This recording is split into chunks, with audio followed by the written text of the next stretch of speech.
अस्सलाम वालेकुम नादरीन, आप यूट्यूब चैनल देख रहे हैं। मैं इमरान खान हूँ। नादरीन, आज फिर पाकिस्तान तहरीक इंसाफ के लोग इमरान खान साहब से मिलने की कोशिश करेंगे और आज जुमेरात का रोज़ है, लेकिन मुलाकात बहुत मुश्किल है क्योंकि पॉलिटिकल लोगों को मिलने की इजाज़त दी नहीं जाती। इमरान खान साहब की सिर्फ दो बहनें उन्हें मिल पाती हैं, या कोई वकील थोड़ी देर के लिए मिल पाते हैं, या बैरिस्टर सैफ इन्हें इजाज़त होती है कि ये चाहें तो इमरान खान साहब से मिल लें। नॉर्मली जो पॉलिटिशियंस हैं उनको इजाज़त नहीं होती। अली अमीन गंडापुर साहब शायद मिलना नहीं चाह रहे। देखें, बैरिस्टर सैफ अगर मिल लेता है तो फिर अली अमीन गंडापुर को क्यों नहीं मिलने दिया जाता। अली अमीन गंडापुर को बैरिस्टर सैफ से, जो अली अमीन गंडापुर के अंडर काम करते हैं, उनसे पूछना चाहिए कि वो गिद्दड़ सिंगी बताओ जो आपको इमरान खान साहब से मिलवाती है और मुझे नहीं मिलवाती। तो मतलब साफ वाज़ेह है कि अली अमीन गंडापुर साहब मिलना नहीं चाहते और बैरिस्टर सैफ के ज़रिए से इमरान खान साहब को पैगाम शैगाम भिजवा दिया जाता है जो भेजना होता है। बहरहाल मामला तो ये है कि अब दोबारा कोशिश की जाएगी और चीज़ें इस जगह पे हैं कि मुझे नहीं लगता कि मुलाकात होगी, और अगर हुई भी तो उसमें से कोई आउटकम आज के दिन में आएगा। पाकिस्तान तहरीक इंसाफ अपनी तहरीक का मोमेंटम बना रही है और साथ ही साथ जो तहरीक तहफ़्फ़ुज़ आईन पाकिस्तान है उसकी तश्कील नौ की गई है। उस हवाले से जो खबर मेरे पास है उसमें सलमान अकरम राजा साहब ने बड़ी इम्पॉर्टेंट बातचीत भी की है। वहाँ पे जो दीगर लोग हैं उन्होंने भी बातचीत की। अब जो इसकी फॉर्मेशन है वो ये है कि महमूद खान अचकज़ई इसके चेयरमैन हैं तहरीक तहफ़्फ़ुज़ आईन पाकिस्तान के, अलामा राजा नासिर अब्बास वाइस चेयरमैन है, मुस्तफ़ा नवाज़ खोखर भी वाइस चेयरमैन है, अख्तर मैंगल साहब भी इसके वाइस चेयरमैन है, और जैन शाह वाइस चेयरमैन है इसके, और असद कैसर इसके जनरल सेक्रेटरी हैं, साहबजादा हामिद रजा इंफॉर्मेशन सेक्रेटरी हैं, अखूनज़ादा हुसैन जो हैं वो तर्जुमान हैं। पाकिस्तान तहरीक इंसाफ की जानिब से सबसे सीनियर ओहदा असद कैसर साहब के पास है। आजकल वो पाकिस्तान में नहीं है, वो बरतानिया में है, और जब वो पाकिस्तान वापस जाएंगे तो वो अपनी जिम्मेदारियां संभाल लेंगे। तो यहाँ पे जो रिस्पॉन्सिबिलिटी थी इन चीज़ों को बताने की वो पाकिस्तान तहरीक इंसाफ के सेक्रेटरी जनरल जो हैं वो सलमान अकरम राजा साहब ने अदा की। सलमान अकरम राजा साहब ने कहा कि कहा जाता है कि पाकिस्तान की तारीख ऐसे ही हमेशा इलेक्शन लूटे जाते रहे तारीख में भी, लिहाजा आप भी चुप हो जाओ, मगर हम खामोश नहीं होंगे, ना हमने होना है। हमने तारीख बदलनी है। पाकिस्तान के करोड़ों नौजवान इस तारीख को नहीं मानते कि 78 साल से इलेक्शन लूटे जा रहे हैं। ये मुल्क शुगर माफिया, सीमेंट माफिया के लिए काम कर रहा है। आज का नौजवान जानता है कि मुल्क के साथ क्या हो रहा है। चीनी को देखें, कल सस्ती बरामद की गई और आज महंगी दरामद की जा रही है, यानी सस्ती बाहर बेची गई और आज महंगी वापस मंगवाई जा रही है। पेट्रोल की आलमी कीमतें देखें, पाकिस्तान और आलमी सतह पर 15 रुपए का फर्क है। ये किसको फायदा पहुंचाया जा रहा है? इसका फायदा इसी को होता है जो जमहूरियत नहीं चाहता। वैसे मैं हैरान होता हूं सलमान अकरम राजा साहब की इंफॉर्मेशन पे भी कि आलमी सतह पर पाकिस्तान का 15 रुपए का फर्क है। उन्होंने सिर्फ ये बताया, उन्होंने ये नहीं बताया कि इमरान खान के दौर में जब $100 से भी ऊपर का बैरल था, $125 तक का गया, तब पेट्रोल कितने का था और आज आलमी मंडी में कितने का है और पाकिस्तान में कितने का है। मेरे ख्याल में डाटा को सिंप्लीफाई करना चाहिए आम लोगों के लिए। अगर आप इस तरह देखें तो इमरान खान के दौर में पेट्रोल की कीमत आज के दौर से आधी से भी कम थी। आज के दौर में आधी से भी कम थी, यानी जितने का पेट्रोल आज शहबाज शरीफ खरीद रहे हैं, अगर इतने का पेट्रोल इमरान खान खरीदते तो पेट्रोल 100 रुपए लीटर होता। लेकिन इमरान खान ने पेट्रोल खरीदा बहुत महंगा, बेचा बहुत सस्ता। आज के दौर में पेट्रोल खरीदा बहुत सस्ता जा रहा है, बेचा बहुत महंगा जा रहा है। यानी इमरान खान के दौर में जो पेट्रोल की कीमत थी, अगर उसकी जगह पे आज वाली पेट्रोल की कीमत होती तो उस दौर में पेट्रोल की कीमत क्या होती? 100 रुपए लीटर उस हिसाब से। लेकिन मेरे ख्याल में आम आदमी को समझाने के लिए ये एक सिंपल तरीका मैंने आपके सामने रख दिया नाज़रीन। अब एक और चीज़ मैं आपके साथ शेयर करना चाहता हूं कि जो 9 मई के गवाह हैं वो भाग रहे हैं। 9 मई के गवाह भाग रहे हैं और वो कैसे भाग रहे हैं ये खबर आप देखिए। इससे पहले मैंने आपको बताया था कि वो पुलिस वाला जो मरकजी गवाह है इस सारे केस का, उसके बारे में पता चलता है कि वो उस दिन छुट्टी पर था और बाकायदा रोजनामचे के अंदर ये लिखा हुआ है एसएचओ की जानिब से कि ये आदि मुजरिम है छुट्टियां करने का, जब तक एसपी के सामने पेश नहीं हो जाता तब तक इसको ड्यूटी पे नहीं आने देना, इसकी माफी नहीं होनी। तो एक ऐसा पुलिस वाला जो आदि मुजरिम है छुट्टियां करने का, उसको आप दबाव डाल के कि तू तो मुअत्तल होने वाला, जो मर्जी काम उसे करवा ले। तो इन्होंने उसको ऐनी शाहिद बना दिया। अब गवाह आगे आगे भाग रहे हैं और जज पीछे पीछे। ये मैं एक खबर आपको दिखाता हूं, ये एक वारंट गिरफ्तारी है और ये काबिल जमानत नाकाबिल जमानत है। काबिल जमानत को छोड़ दिया, नाकाबिल जमानत पे गुड लगाया जज साहब ने, और उन्होंने कहा जी नाकाबिल जमानत वारंट गिरफ्तारी है, तामील करवाए SHO थाना सरवर रोड। और आगे जो गवाह है उनका नाम लिखा हुआ है, और बंदरजा झेल गवाहान को गिरफ्तार करके मोरखा 7/17 को अदालत हाजा में पेश करें, यानी 17 जुलाई को अदालत में पेश करें, और अदम तामील वारंट मुतल्लिका SHO खुद पेश अदालत हों। यानी अगर वो तामील नहीं करवा सकता, वो पेश नहीं कर सकता गवाह को, तो फिर SHO खुद पेश हो अदालत में आके। गवाह भाग गए 9 मई के, जो बच गए वो 2 नंबर निकले। 9 मई का तो सारा बयानिया दबड़दूस हो गया। सिर्फ अदालतों में जज ही घसीटते फिरते हैं 9 मई को कि कुछ ना कुछ करके, जितना उन पे दबाव है बेचारों पे, जजों पे एस्टेब्लिशमेंट की जानिब से, वो बेचारे 9 मई को एक केसेस को पीट रहे हैं, लकीर पीटते जा रहे हैं, कभी घसीट के इधर ले जाते हैं, घसीट के उधर ले जाते हैं। जज भी बेचारे हाथ जोड़ के बैठे हुए कि इन केसों के पल्ले कख नहीं, हमें बंदे छोड़ने पड़ेंगे, फॉर गॉड सेक अदलिया की थोड़ी सी इज्जत रहने दें। लेकिन आपको पता है पूरा निज़ाम कैसे चल रहा है, जैसे चल रहा है ऊपर से लेके नीचे तक आवे का आवा ही बिगड़ा हुआ है। और जजों के हालात क्या है जरा ये आप देखिए, ये बड़ी इंटरेस्टिंग एक खबर है। ये देखें जजों के हालात क्या हैं।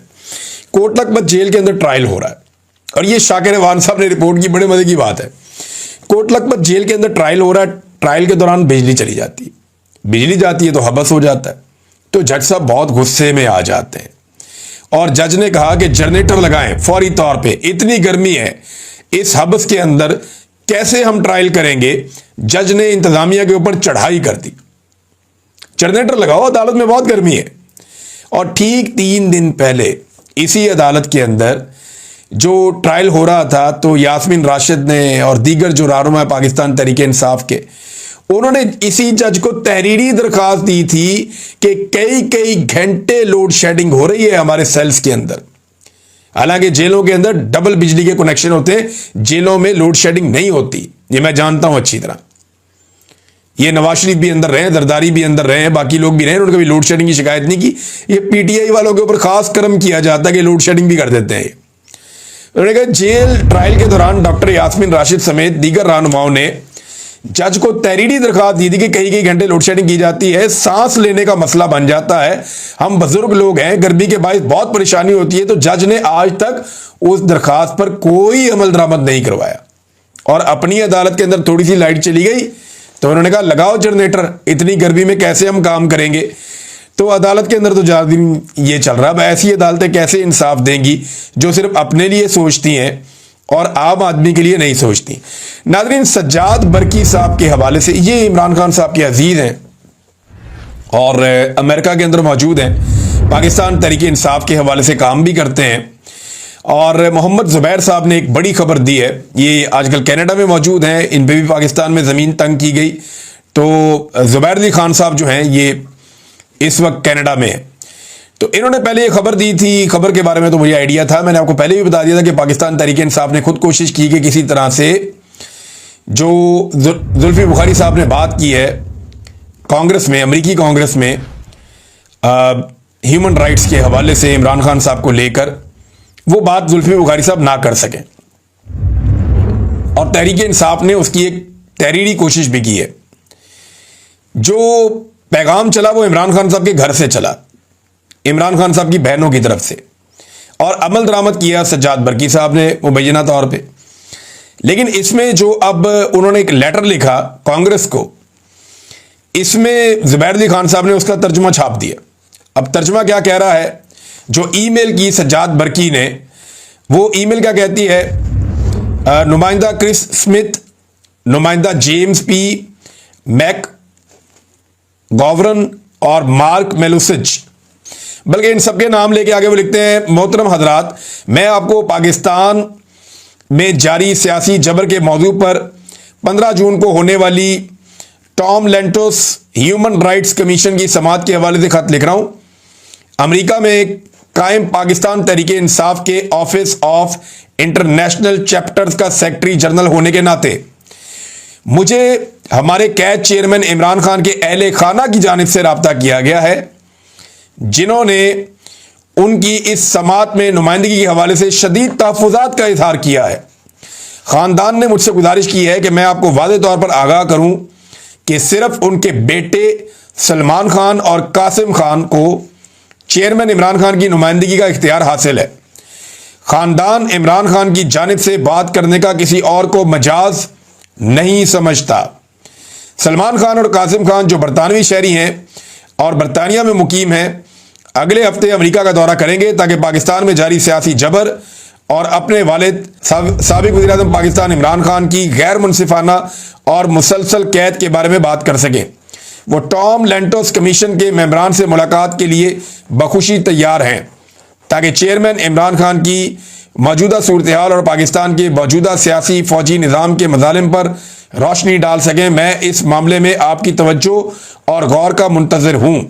नेक तमन्नाओं के साथ Sajjad Barki, secretary Pakistan Tehreek Insaf OIC office of international chapters. अब मामला यह है कि आप नहीं चाहते थे कि जुल्फी बुखारी वहां पे जाएं और जाकर के इमरान खान साहब की या पाकिस्तान तहरीक इंसाफ की या ह्यूमन राइट्स के हवाले से वहां एक नुमाइंदगी करें, तो आप जुल्फी बुखारी को मना कर लेते। आपको उन्हें लेटर लिखने की क्या जरूरत थी? वैसे ये बड़ी अजीब बात है, यानी एहतजाज करना हो तो पाकिस्तान तहरीक इंसाफ के लोग करेंगे, जिस जगह पे भी निकलना हो तो इन लोगों ने तो बड़ी कुर्बानियां दी हुई हैं। जुल्फी बुखारी तो पाकिस्तान वापस भी नहीं आ सकता, सब जानते हैं। और ये भी सब जानते हैं कि कासिम सूरी भी पाकिस्तान वापस नहीं आ सकता इस वक्त, और मुराद सईद भी मंजिल-ए-आम पे नहीं आ सकता। और ये सारे लोग कीमत चुका रहे हैं इमरान खान से वफादारी की, और तो कोई ज़रूरत नहीं है, और तो कोई चीज़ नहीं है। इनके तो मामला सीधे हो सकते हैं अगर ये इमरान खान के साथ वफादारी ना करें। तो ऐसे लोगों के ऊपर इस तरह के शकूक व शुबहात का इजहार करना मेरी समझ से बाहर है। हाँ, एक बात मुझे समझ आती है कि जुल्फी बुखारी के क्योंकि अच्छे ताल्लुकात हैं बुशरा बीबी से, और वैसे ही ये बात हर तरफ फैली रहती है कि शायद इनके अलीमा खान और बुशरा बीबी के अच्छे ताल्लुकात नहीं हैं। उधर बुशरा बीबी की जो बहन है वो भी इमरान खान की बहनों पे तनकीद करती रहती हैं। तो ये एक टसल तो चले ये रहती है, वैसे ये ख़ानदानी मसला ही ऐसा होता है। लेकिन क्या इस बुनियाद के ऊपर एक इमरान खान के ऐसे साथी को जिसने कीमत चुकाई है, तकलीफ उठाई है, उसे आप टारगेट कर सकते हैं कि इसको ना सुने, इमरान खान के बेटे आएंगे उनको सुन लें? ये बात आपस में तय की जा सकती थी। ये तो इमरान खान साहब के मुकदमे को ख़राब और कमज़ोर करने के मुतरादिफ इसको समझा जाना चाहिए। बहरहाल इस हवाले से मेरे पास और खबरें भी हैं इससे जुड़ी हुई, और बड़ी इंपॉर्टेंट खबरें हैं। मैं आपको आने वाले दिनों में वो भी बताऊंगा। लेकिन अभी बलूचिस्तान के जो हमारे शहरी हैं उनके साथ बड़ी ज्यादती हो रही है। एक तरफ बलोच अपने प्यारों के लिए इस्लामाबाद में आ गए, वहां बारिश हो रही थी, उनको उन्होंने तंबू लगाने तक की इजाजत नहीं दी इंतजामिया ने। आप अंदाजा करें, वहां बहनें, बेटियां और बुजुर्ग खड़े थे और वो बारिश में भीग रहे थे। इस्लामाबाद में मैं दाद देना चाहूँगा हमारे उन सहाफ़ी साथियों को जो वहाँ पे गए और जो बलूच एहतजाज करने के लिए लोग वहाँ पे मौजूद थे, लवाहिकीन अपने प्यारों को ढूंढते हुए, वो उनके साथ जाकर इस मुश्किल वक्त में खड़े हुए। ख़ास तौर पे मैं स्पेशली जो शीरी मज़ारी साहिबा की साहबजादी हैं और एक बहुत बड़ा नाम है मेरी नज़र में, एक छोटी सी उम्र में उन्होंने बड़ा मुकाम पैदा किया, पाकिस्तानियों के दिल में भी मुकाम पैदा किया, इंसानी हकूक़ के लिए वो खड़ी होती हैं, ईमान मज़ारी साहिबा, वो वहाँ पे मौजूद थी। फिर महमूद खान अचकज़ई साहब वहाँ पे गए, फिर अल्लामा राजा नासिर अब्बास साहब वहाँ पे गए, फिर मुस्तफ़ा नवाज़ खोकर साहब वहाँ पे गए। पाकिस्तान तहरीक इंसाफ को भी अपना वफद वहाँ पे भेजना चाहिए, उनके पास उनके साथ बैठना चाहिए, उनके साथ बात करनी चाहिए। असद तूर साहब को मैंने वहाँ पे देखा, दीगर सहाफ़ियों को बहुत सारे मैंने और भी वहाँ पे देखे। सबके मैं यहाँ पे किस किस के मैं नाम लूँ, इन सब लोगों का बहुत शुक्रिया। लेकिन इंतज़ामिया की आप देखें हठधर्मी कि वो उन्हें बारिश में भिगो रही है, वो बारिश में बेचारे भीगते जा रहे हैं और खुले आसमान के नीचे खड़े हैं। वो सिर्फ वहाँ पे क्या चाहते हैं, वो ये चाहते हैं कि यहाँ पे तंबू लगाने दें और इंतजामिया कह रही है जी परमिशन लेकर आओ, नहीं तो प्रेस क्लब के अंदर घुस जाओ, नहीं तो ये कर देंगे। उनको धमकाया जा रहा है। 2023 में जब वो सर्दियों में आए थे तब उन्हें कितना मारा गया था, कितना टॉर्चर किया गया था, उनके ऊपर वाटर कैनन का इस्तेमाल किया गया था, बहनों और बेटियों के ऊपर रात के आखिरी पैर में। तो ये बड़ी तकलीफदेह चीज़ें हैं जो हम देख रहे हैं। लेकिन लोग अपने प्यारों के लिए इस्लामाबाद में आ गए हैं और वो प्रेस क्लब के बाहर बैठकर एहतजाज कर रहे हैं। बलूचिस्तान इस वक्त जल रहा है, जगह जगह पे फायरिंग के वाकयात होते हैं। जो साबरी कवाल एक फैमिली है, उनके एक रुकन है, उनका नाम मेरे ज़हन से निकल गया, वो बेचारे खड़े होकर कह रहे थे कि हमारी बस के ऊपर फायरिंग कर दी, 3 लोग जो हैं वो जाँ बहक हो गए, 5 जख्मी हो गए। हमारा क्या कसूर है? हम तो फनकार लोग हैं, हम तो जा रहे थे कव्वाली करने के लिए, हमें तो बुलाया गया था एक प्रोग्राम के लिए। तो उनके साथ बड़ी ज़्यादती हुई, वो बेचारे रो रहे थे, बहुत परेशान थे, बैन कर रहे थे, अपने प्यारों की लाशें उनकी वहाँ पड़ी हुई थी। जगह जगह पे बलूचिस्तान में जो है वो कत्ल व गारतगिरी हो रही है। कोई सड़क महफूज नहीं है, कोई बड़ी शाहरा महफूज नहीं है। बहुत सारी जगहों पे रिट ऑफ द गवर्नमेंट ख़त्म हो गई है। और गवर्नमेंट की हालत आप देखिए कि ऐन उसी वक्त में वज़ीर आला बलूचिस्तान की एक वीडियो वायरल होती है बरतानिया से, जिसमें वो एक गाड़ी चला रहा है सड़क पे, क्योंकि राइट हैंड गाड़ी जो है वो बरतानिया में ही चलती है, यहाँ पे यूरोप में, और वो राइट हैंड गाड़ी चला रहा है बरतानिया की सड़कों पे। उसके बच्चे वहाँ पे पढ़ते हैं, वहाँ रहते हैं, तो वो वहाँ पे घूम रहा है, गाड़ी चला रहा है और गाने गा रहा है, और गाने गाने की वीडियो उसकी वायरल हो गई है। उसने बलूची के अंदर जो है वो म्यूज़िक लगाया हुआ है, साथ साथ गुनगुना रहा है, साथ साथ जा रहा है, वहाँ उनका मकामी म्यूज़िक है। लेकिन मैं हैरान होता हूँ कि इन लोगों को शर्म ही नहीं है कि कैसे लोगों को लाकर मुसल्लत कर दिया इस कौम के ऊपर, कैसे कैसे नमूने मुसल्लत कर दिए, बेड़ा गर्क करके रख दिया पाकिस्तान की एडमिनिस्ट्रेशन का। हमने ये तो सुना था कि लाहौर डूब जाता है, ये नहीं सुना था कि चकवाल भी डूब जाता है, मंडी बहाउद्दीन भी डूब जाता है, और अपर पंजाब के जो शहर हैं वो भी डूबना शुरू हो गए हैं। उधर चकवाल के अंदर गाड़ियों के डूबने के, पूरी पूरी गाड़ियां डूबने के मनाज़िर आ रहे हैं। लोग डूबी हुई गाड़ियां पानी में से निकालने की कोशिश कर रहे हैं। ये भी हमने आज के दिन में देखा है। इंतहाई अफसोसनाक सूरत हाल है नादरीन पाकिस्तान में। बुशरा बीबी के हवाले से एक खबर मेरे पास आई नादरीन के, उनके एक भाभी और एक बेटी उनसे मिलने के लिए गई थी जब इमरान खान की उनकी बहनों से मुलाकात करवाई गई थी। तो उन्होंने कहा जी एक की मुलाकात हम करवाएंगे और एक की नहीं करवाएंगे। फिर बुशरा बीबी से किसी की भी मुलाकात नहीं करवाई गई। जो सामान ये लोग साथ लेकर आए थे खाने पीने का और दीगर चीज़ें, कपड़े वगैरह, वो भी बुशरा बीबी को नहीं भेजा गया। अगले दिन इन्होंने सामान भिजवाया, बुध वाले दिन, फिर भी वो सामान नहीं भेजा गया। और लगातार बुशरा बीबी को जो है वो परेशान किया जा रहा है और उनकी मुलाकात भी नहीं करवाई जा रही। जबकि इमरान खान साहब ने कहा कि फील्ड मार्शल आसिम मुनीर साहब को ज़ाती तौर पे गुस्सा है बुशरा बीबी को लेकर। अब नाज़रीन आ जाए उस बड़ी खबर की तरफ जो मैं आपको देना चाह रहा था, और ये मैंने थोड़े दिन पहले एक ब्रेकिंग न्यूज़ दी थी और ये खबर हमने ब्रेक की थी इस चैनल पे कि पाकिस्तान के अंदर जो नॉन कस्टम गाड़ियां हैं उनकी गैर कानूनी तरीके से फेक रजिस्ट्रेशन की जा रही है और गाड़ियों को कानूनी बनाकर बेचा जा रहा है और गवर्नमेंट को 1 टके का टैक्स नहीं आ रहा। अब जब हमने ये काम किया तो उसके बाद हुकूमत मुतहर्रिक हो गई, 27 लोग गिरफ्तार हुए, 2 DCs उन्हें सस्पेंड कर दिया गया, उनके नाम ECL में भी डाल दिए गए। लेकिन ये सारी हो रही है ज्यादती। अब मैं आपको बताता हूं कि 5 IDs हैं जिनको मिसयूज किया गया, वो भी हमने पकड़ ली हैं, मैं आपको थोड़े दिनों में दूंगा। एक मरियम जमीला साहिबा हैं DC कस्टम, इनके साथ भी बड़ी ज्यादती की गई है। तो मैं आपको ये बताता हूं, और कस्टम वाले जो लोग वहां कस्टम के महकमे में काम करते हैं, जरा होशियार हो जाएं, कान खड़े कर लें और आप ज़हनी तौर पे तैयार रहें कि आपके साथ कुछ भी हो सकता है। उसकी वजह अब मैं बताने वाला हूं कि कस्टम के अफसरान का किसी किस्म का कोई कसूर नहीं है। मैंने पहले भी कहा था कि इनकी IDs किसी और ने इस्तेमाल की हैं, इन्होंने अपनी IDs खुद इस्तेमाल नहीं की। ये जो अफसरान जिनको अब पकड़ा जा रहा है या जिनके ऊपर शिकंजा कसा जा रहा है, इन्होंने ये 2 नंबरी की नहीं। आप मुझे बताएं कि एक सरकारी ऑफिसर जो CSS करके आता है या मुकाबले का इम्तिहान देकर आता है, वो कोई पागल होगा जो अपनी ID से, अपने पासवर्ड से अपनी ID खोलेगा और उसके अंदर से एक फेक एंट्री कर देगा और चंद लाख के लिए, यानी चंद लाख की रिश्वत मिलेगी ना। गवर्नमेंट को तो नुकसान करोड़ों में होता है, लेकिन अफसर को तो चंद लाख मिलते हैं। तो चंद लाख के लिए अपनी सारी की सारी नौकरी और अपना करियर दांव पे लगा देगा, जबकि कमाने के इससे बहुत आसान तरीके उसके पास हैं। तो ऐसा सबूत कोई भी नहीं छोड़ता, यह सबूत कोई नहीं छोड़ता कि अपनी आईडी इस्तेमाल करते हुए उसके अंदर फेक एंट्रियां कर दे। यह कोई भी नहीं करता। ये फेक एंट्रियां कैसे हुई, यह है सबसे बड़ा सवाल, और इसका जवाब मैं आपको अब देने लगा हूं। ये जितनी भी आईडीज बनी हुई है ना, इनके पासवर्ड उन्हीं के पास होते हैं जिनकी अपनी आईडी होती है, लेकिन इस पासवर्ड के अंदर इनके अलावा कोई और भी जा सकता है, और वो जा सकता है डेटाबेस के अंदर जो सिस्टम में लोग बैठे हुए हैं वो जा सकते हैं, या जो डेटाबेस एडमिनिस्ट्रेटर है वो ये कर सकता है। और डेटाबेस कहां पे है, तो मैं आपको ये बताता हूं कि इस चोरी की वारदात के पीछे कस्टम के अंदर बैठे हुए लोगों से ज्यादा पाकिस्तान सिंगल विंडो में बैठे हुए लोगों का हाथ है। पाकिस्तान सिंगल विंडो PSW, अगर आप इसको गूगल करेंगे तो आपके सामने बाकायदा खुल जाएगा कि पाकिस्तान सिंगल विंडो क्या है।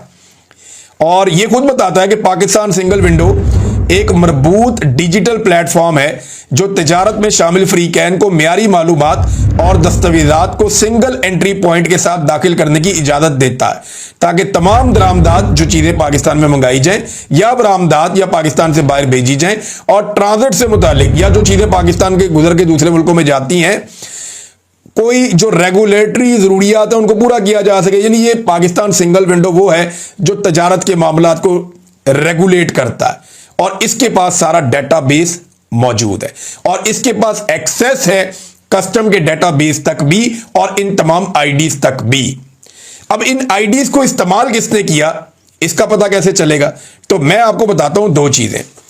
एक चीज होती है जंप सर्वर, और दूसरी चीज होती है एक्स फॉरवर्डर। ये दो चीजें आपको इंफॉर्मेशन दे देती हैं। ये मैंने आपको जो दो चीजें बताई है ना, ये कंप्यूटर की लैंग्वेज है। जब आप इन दो चीजों को देखते हैं तो आपको पता चल जाता है कि इस बंदे की आईडी किस बंदे ने इस्तेमाल की है। तो अब मैं आपको यह बताता हूं कि आज से चंद महीने पहले ये जो सिस्टम है इसके ऊपर से जंप सर्वर हटवा दिए गए थे, और डेटाबेस एडमिनिस्ट्रेटर जब कोई भी काम करता है तो वो उसकी एक्टिविटी को नोट करता है। ये जंप सर्वर, इसको हटवा दिया गया था और लॉग को भी रिकॉर्ड करता है। लिहाजा जंप सर्वर हटवा दिए गए थे आज से चंद माह पहले, ताकि पता ही ना चले कि कौन सा बाहर का बंदा इस सिस्टम में दाखिल हुआ है, नंबर एक।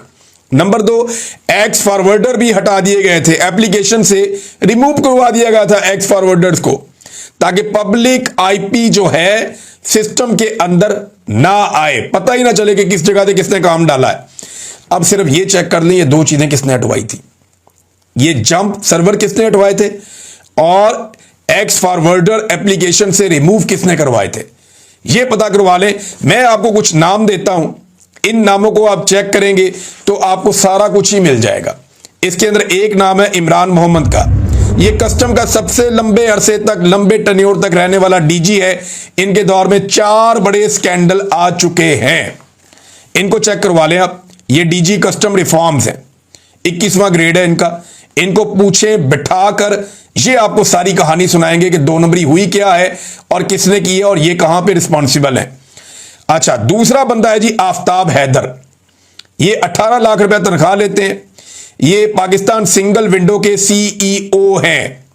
और तीसरा बंदा है जनाब नवीद मेमन, इनकी जो तनख्वाह है, जो अलाउंस इनको मिलता है वो 7.5 लाख है। 19वें ग्रेड की तनख्वाह भी ये लेते हैं, और TADS इन लोगों को अलग से मिलते हैं।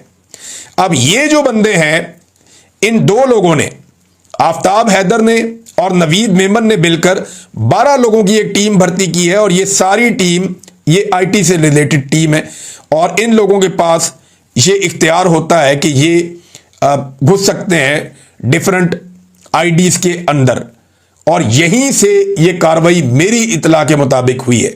अगर किसी ने इंक्वायरी करनी है तो यहां जाके इंक्वायरी करें जहां मैंने आपको सारी इंफॉर्मेशन दे दी है। इसमें 2 लोग और हैं, उनको जरूर इन्वेस्टिगेट किया जाए, उनसे पूछा जाए, आपको बहुत कुछ मिलेगा। एक अरशद हुसैन साहब हैं जो हेड ऑफ ऑपरेशंस हैं, और एक अजीम अफजल साहब हैं जो चीफ टेक्निकल ऑफिसर हैं इसी कंपनी में, PSW में, पाकिस्तान सिंगल विंडो में। तो ये जो लोग हैं यहां पे कार्रवाई हुई है। मजीद क्या कार्रवाई हुई है वो मैं आपको आने वाले दिनों में बताने लगा हूं, और वो कार्रवाई इस कार्रवाई से भी ज्यादा बड़ी है। ये नहीं बचते, अब इनके बारे में इतने सबूत हैं मेरे पास, इतनी सारी चीजें हैं। मैं इन लोगों के बारे में कोई फैसला नहीं सुना रहा, इस पे मैं सिर्फ ये कह रहा हूं हुकूमत इस पे इन्वेस्टिगेट करे। अगर इसमें कुछ ना मिले ना तो फिर मैं जिम्मेदार हूंगा। इसको इन्वेस्टिगेट करें। जैसे मैंने पहले बताया था कि ये गाड़ियां पकड़ी जाएंगी, पकड़ी गई ना। मैंने कहा था सिस्टम का गैर कानूनी इस्तेमाल हुआ है ना, साबित हो रहा है ना। अब मैं आपको बता रहा हूं, आप इन लोगों की इन्वेस्टिगेशन करें।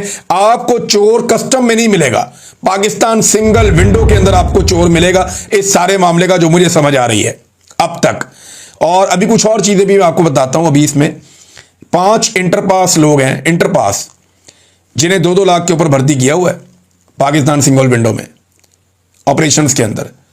और भी बहुत सारी चीजें हैं। कराची के अंदर जो सर्वर पड़ा हुआ है ना कस्टम्स का, उसे एक जगह से दूसरी जगह मुंतकिल करने का प्लान भी बना लिया गया है।